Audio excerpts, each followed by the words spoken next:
Alright, so we're showing how to gut a trout. I'm going to start out, first cut you're going to make, you're going to start right here, knife in, and just slice straight up the belly.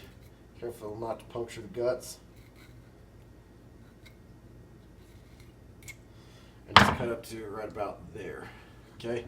And take your knife, stick it in the soft spot by the tongue, just cut around the tongue like that. And then take your knife, take the fin, stick it right behind the fin here,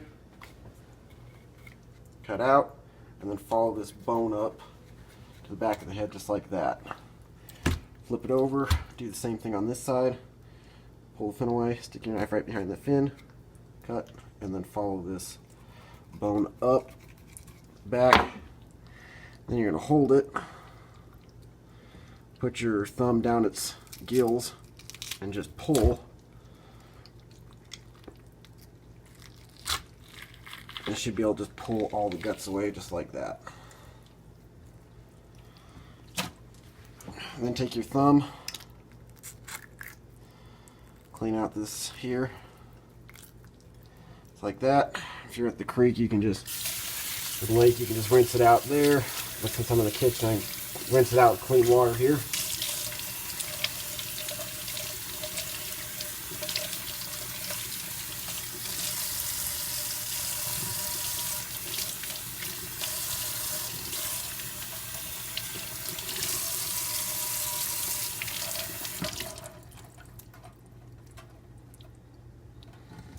Alright, and that is how you gut a trout.